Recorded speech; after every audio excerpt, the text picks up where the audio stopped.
Perles d'histoire. Le premier jour de chaque mois, découvrez une nouvelle petite histoire de la grande histoire. Présentée par Gabriel Massé. Bonjour à tous. L'histoire de France est passionnante et elle recèle de secrets et de mystères. Je vais aujourd'hui vous faire découvrir l'une des énigmes les plus fascinantes du règne de Louis XIV. Qui était la religieuse noire qui a prononcé ses vœux en 1695 au couvent des bénédictines de Moret et était-elle de sang royal ?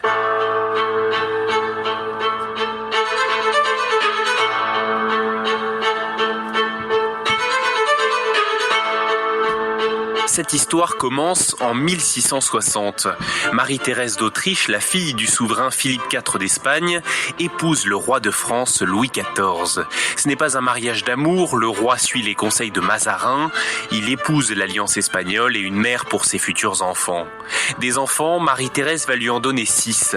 Dès l'année suivante, en 1661, va naître Louis, il sera surnommé le Grand Dauphin et sera lui-même le père d'un autre Louis, le Petit Dauphin, qui sera le père de Louis XV, l'arrière-petit-fils et successeur de Louis XIV.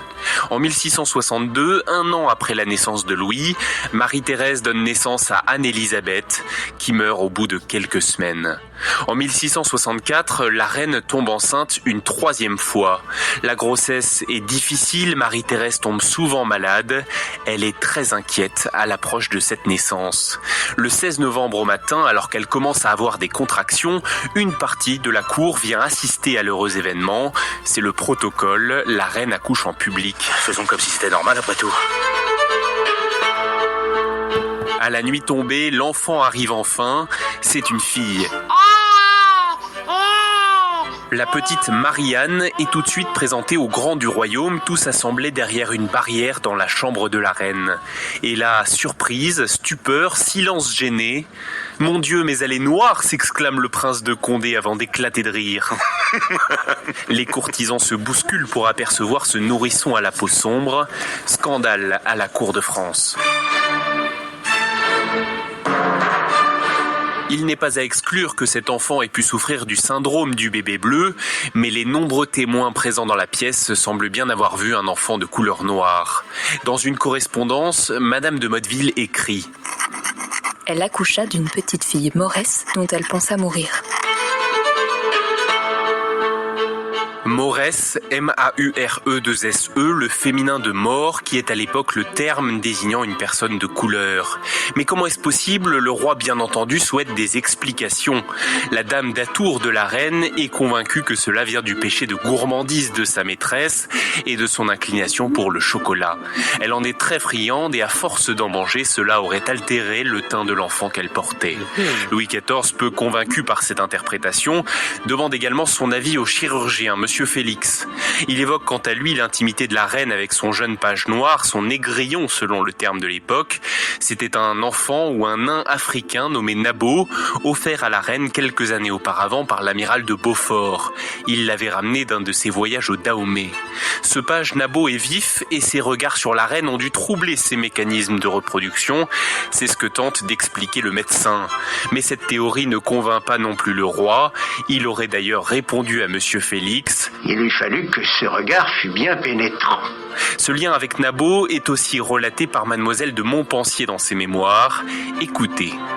La fille dont elle était accouchée ressemblait à un petit mort que Monsieur de Beaufort avait amené, qui était fort joli et qui était toujours avec la reine. Sans surprise, Nabo a disparu au moment de ces événements et officiellement, l'enfant à la peau sombre de Marie-Thérèse est mort 40 jours plus tard, le 26 décembre 1664. Mais il n'y a aucun récit écrit par des témoins directs de la mort de l'enfant.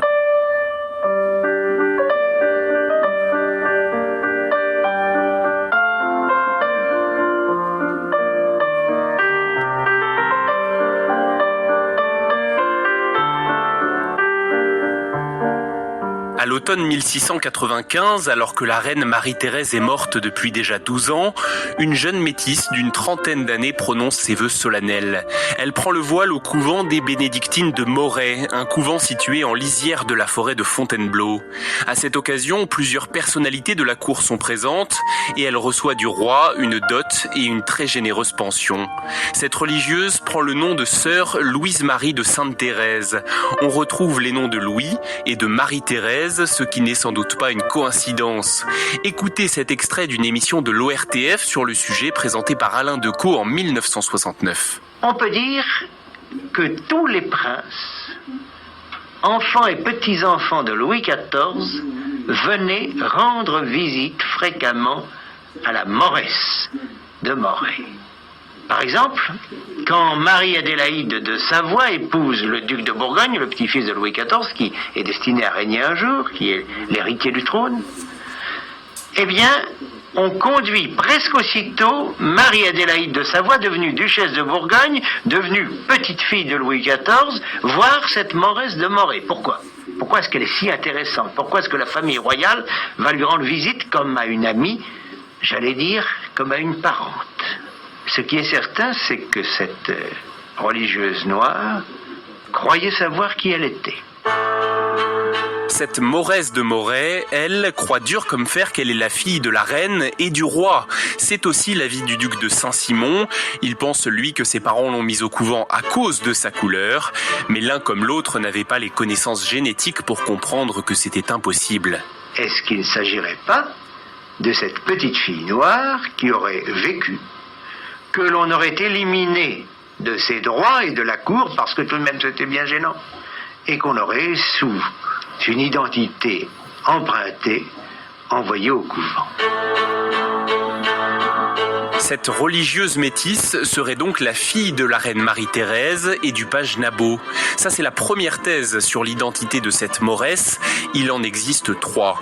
La deuxième, c'est qu'elle serait une fille bâtarde de Louis XIV, qu'il aurait eue avec une de ses maîtresses. C'est la thèse défendue par Voltaire dans son livre Le siècle de Louis XIV. Le philosophe lui aurait rendu visite et trouvé que la Mauresse ressemblait physiquement au roi, même si elle était, je cite, extrêmement basanée. Enfin, cette théorie est accréditée par un autre élément, malheureusement incomplet. Dans les réserves de la bibliothèque Sainte-Geneviève, il existe un dossier, une chemise en papier associée à un portrait de la Mauresse. Cette chemise porte la mention « Papier concernant la Mauresque, fille de Louis XIV ». Une analyse du filigrane de la chemise a permis de révéler une date de fabrication, 1742, soit 12 ans seulement après le décès de la religieuse noire. Ce type de papier était très rare à l'époque. Or, on a retrouvé le même dans des archives de l'archevêché de Sens sur le couvent des bénédictines de Moret, et pour la même année.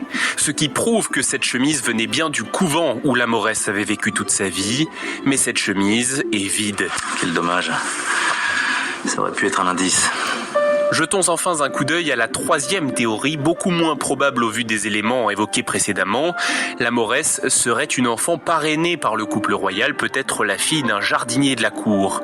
Cette hypothèse a été soutenue par le duc de Luynes dans son journal en 1756. Il y raconte que Laroche, le concierge de la ménagerie, avait un couple de morts avec un enfant. Madame de Maintenon, par charité chrétienne, aurait accepté de la placer dans le couvent de Moret. Mais cela n'explique pas les attentions de la famille royale, ni les sommes importantes versées par le roi pour cette religieuse. Elle n'aurait d'ailleurs eu aucune raison de se proclamer de sang royal, ce qu'elle faisait sans hésiter. Donc cette troisième hypothèse n'est sans doute pas la bonne. C'est aussi ce que pense le journaliste Serge Billet. Il a écrit un livre sur cette énigme méconnue de l'histoire de France, La Mauresse de Moret, aux éditions Cofiba. Pour lui, cette femme a eu jusqu'à la fin une vie sans relief, celle d'un destin sacrifié. Elle s'est éteinte en 1730 dans son couvent de Moret.